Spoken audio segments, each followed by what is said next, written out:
I got back into farming for selfish reasons. I wanted to get my hands dirty, I wanted to grow things, I wanted to get away from society and be in nature. I was a nature lover as a kid. And I thought that was the end of the story. And it turned out that what I really wanted was people to share the land with. This farm is an urban farm. We're 8 miles from downtown. We're small. We have about 5 acres. We're certified organic. It's very intense how we grow here. And we have a community-supported agriculture, which is really our bread and butter. And it makes it so much easier for farmers because we know exactly how much we're going to plant for. We have members who join, and they come and get a share every week. And so it gives us that opportunity to know exactly how much we can grow and how much income we're going to get. It's really hard when the conventional farming, where you say, I'm going to plant 10 acres, and when it's all done, hopefully I'm going to be able to sell that, but maybe the price has gone down, or you've had a bad crop and then you've lost everything. So this is a new kind of farming. Farms have not been people-friendly. They've been gates closed. They've been huge pieces of property that people don't want anyone to come on. Now that they're smaller, more intense, and closer to the city, there's this great opportunity, right? And so there's a whole new way of looking at farms and this community as not walled off. It's not city versus rural. It's this middle area, this peri-urban area, where some of the best land is, right around the fringes of cities. And the land is often too expensive, so you can't have lots of property if you want to be a farmer. But you don't need a lot if you do it intensively. And if you have this, like a CSA, where you bring people to the farm and they have a share of it and a sense of ownership, that's a great model that has taken off and allowed a lot of farmers like ourselves to make it.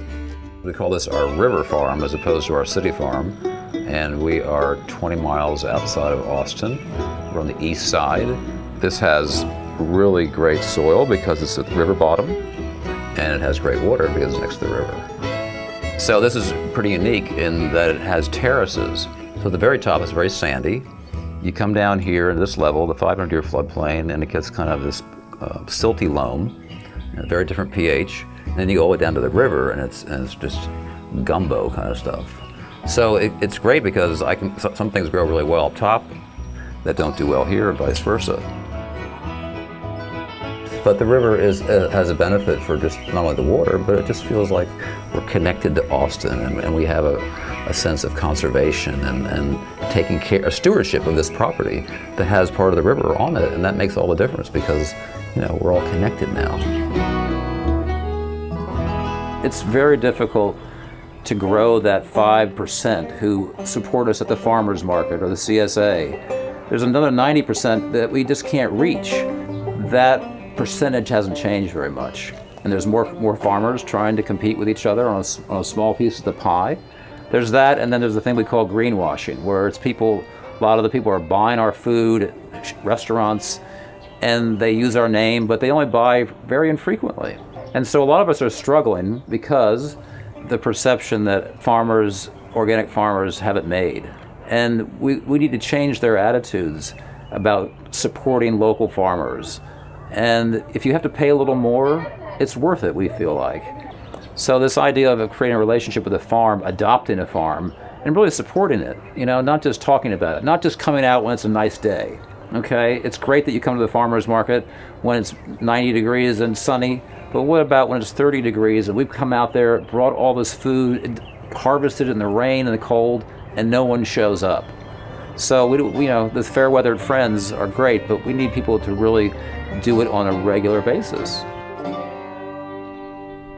That's an interesting program. It's called Farm to Table, and it's with the Escoffier Culinary School.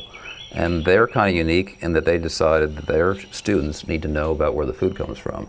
And so for them to come out to the farm as a school and have a curriculum that's kind of attached to the farm, it makes a big difference that they see, wow, that there's so much to learn about a farm that I never even thought about. And that gets them to start thinking about food and diet and how we take care of the land. It's a great opportunity to open the door to a whole way of life that's been closed for the last generation. And so it's a really neat opportunity to create these relationships. Because I mean, you know, they buy our food at these restaurants, we sell to restaurants. And so that's a great way to bring the city out to the country, bring your potential businesses right to you. And they actually pay us to do this because, you know, our time is valuable. So there's such a hunger for people to get to know what a farm is, that we've lost connection with that.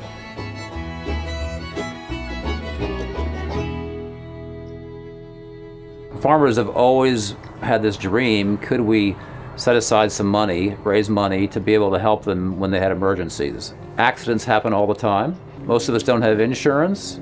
You know, farming's it's always been marginal.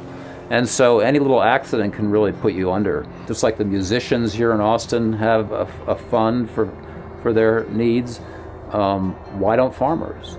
And then suddenly this dream happened about farm grass. We thought, well, what is farm grass? And they said, we're going to raise some money for you so that if you have an accident, you can get some income. So I was in my delivery van on 183 here at the light. Someone turned in front of me, just ran through the red light, and I hit him 60 miles an hour and went off the road, hit 2 more trucks, went down in a ditch. I broke 2 of my toes and I wrenched my neck and shoulder. The bottom line was I couldn't work for 6 months. We had to shut down our season. It was right at that time. It was in August when you have to start planting and planning and hiring, and I couldn't do it. And so we shut the whole farm down for 6 months, and we had no income. That never happened before.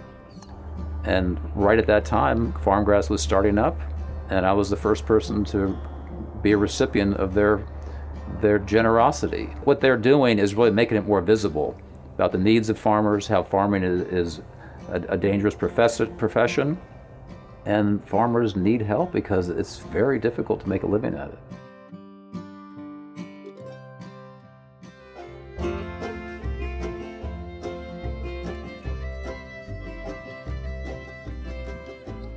It really surprised me when we started the farm and the people came. And came, and all of a sudden we had this community, and they wanted to know what farming was about, and I needed the help.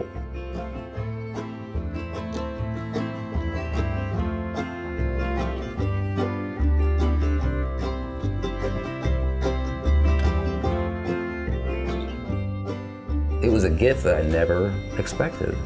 Our farm is the gift of people that I never, it's the best crop we grow.